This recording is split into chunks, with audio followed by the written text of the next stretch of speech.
Hello and welcome to the Knowledge Source. Ethnic tension है started in South Africa and specially अगर बात करूँ मैं, ये जो इथनिक टेंशन है वहाँ पे जो भी इंडियन कम्युनिटीज़ वहाँ पे रिसाइड करती हैं उनके अगेंस्ट हो रही हैं। और ये पूरे इंसिडेंट किस रीजन से हो रही हैं इस सेशन में हम जानने की कोशिश करेंगे। और इसके साथ साथ हम जानने की कोशिश करेंगे जो फॉर्मर प्रेसिडेंट थे वहाँ के साउथ अफ्रीका के, उनके साथ अगर हम देखें जो कनेक्शंस इंडियन कम्युनिटी के ऊपर जो वायलेंस हो रहे हैं उसके ऊपर किस तरीके से लिंक्ड है। तो इन सेशन में हम सब कुछ ये डिस्कस करेंगे। But before starting this session I would like to say you can join through our Telegram channel and the Facebook channel and don't forget to subscribe our YouTube channel also.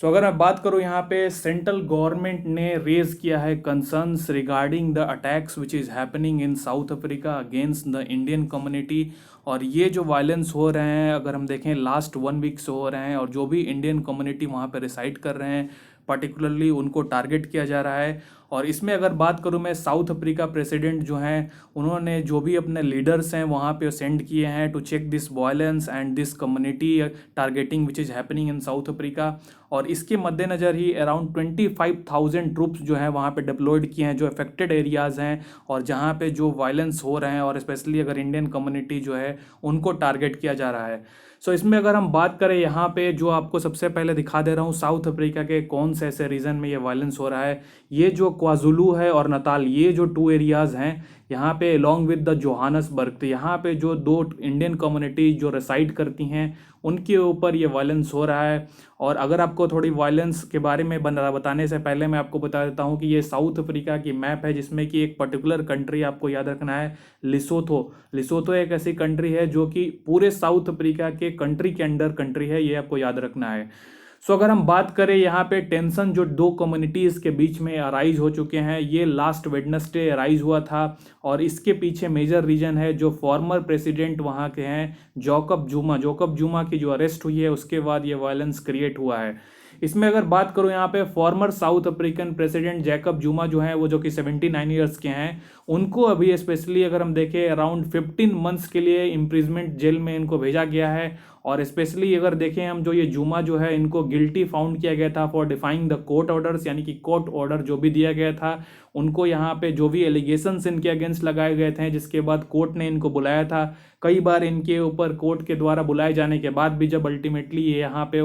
हाजिर नहीं हो सके तो इनके ऊपर contempt notice लगाते हुए 15 months की इम्प्रिजमेंट सुनाई गई कोर्ट के द्वारा। इसके बाद जो भी करप्शंस एलिगेशंस इनके ऊपर हैं, जो कि 2009 से 18 के बीच में ये फॉर्मर प्रेसिडेंट रह चुके हैं साउथ अफ्रीका के। और इस एलिगेशंस के बीच जो भी ये इंसिडेंट हुआ है वो अल्टीमेटली अगर हम देखें ये कहीं दूर नहीं था, क्योंकि जिस तरीके से एलिगेशंस हो रहे थे और जो कि टर्मोइल सिचुएशन में भी साउथ अफ्रीका की जो इकोनॉमी है वो जा रही है।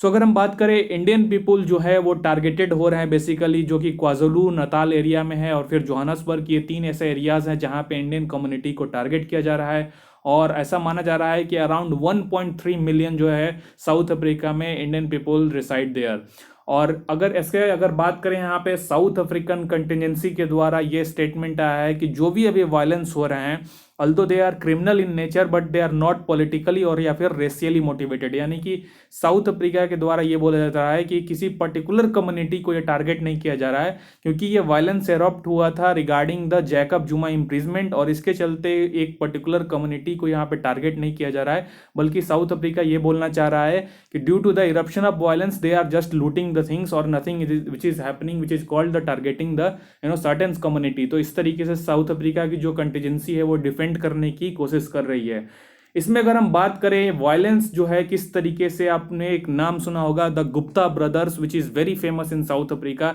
तो इनके साथ किस तरीके का कनेक्शन है हम देख लेते हैं। देखिए जुमा जो है, जैकब जुमा है, जो वो इनके ऊपर बहुत सारे एलिगेशंस लगे थे regarding the taking the bribes in government contracts, और जो भी वहाँ के इंडस्ट्रियलिस्ट हैं ब्राइब्स पैसे लेके उनको जो कॉन्ट्रैक्ट्स प्रोवाइड करने की एलिगेशंस भी लगे हैं। और ये जो एलिगेशंस हैं, ऐसा भी ये भी माना जा रहा है कि he misuse the government funds for the personal gains, यानी कि गवर्नमेंट यानी कि पब्लिक की जो पैसे है उसको अपने यूटिलाइज यानी अपने बेनिफिट्स के लिए भी उन्होंने यूज किया है।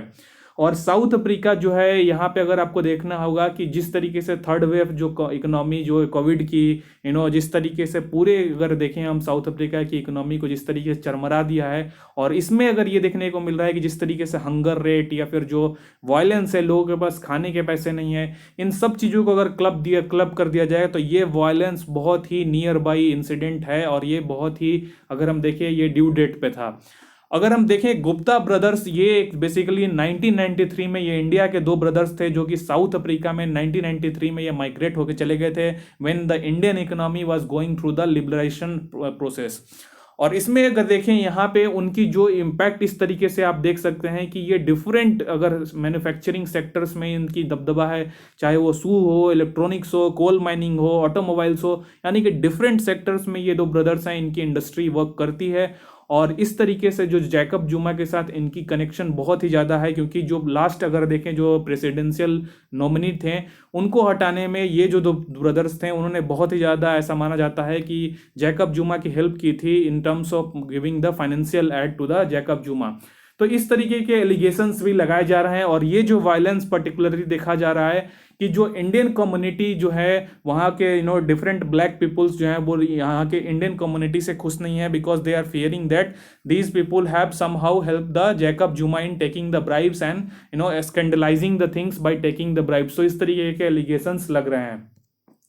सो अगर हम देखें जो भी कंसर्न्स हैं regarding the safety of the Indian community, इसमें इंडिया के जो अगर हम बात करें foreign minister mister S Jaishankar ji ने ये पूरी वर्ड्स प्रेसिडेंट अपने डेलीगेशन से बात किए हैं साउथ अफ्रीका के, और जो भी ऑब्जेक्शंस हैं उन्होंने रेज किए हैं। इसमें अगर हम देखें India has taken the matter to the safety and the security of the Indians to the people of Indian origin in South Africa. और ये जो वायलेंस क्रिएट कर रहा है ये क्यों कहीं ना कहीं इंडियन कम्युनिटी या फिर जो बात करें हम इंडिया की डायस्पोरा के लिए एक वरीसम सिचुएशन है। और इसमें साउथ अफ्रीकन के साइड से जो भी एश्योरेंस दिए गए हैं कि हम लोग जो भी utmost enforcement of law and order की सिचुएशन को प्रिवेल करने की कोशिश कर रहे हैं, और जो भी उन्होंने ये भी असर्ट किया है कि जो अर्ली रेस्टोरेशन और नॉर्मलसी की प्रोसेस है उसको हम जल्द से जल्द उस पर लगाने की कोशिश कर रहे हैं, ये साउथ अफ्रीकन कॉन्टिजेंसी के द्वारा कहा गया है।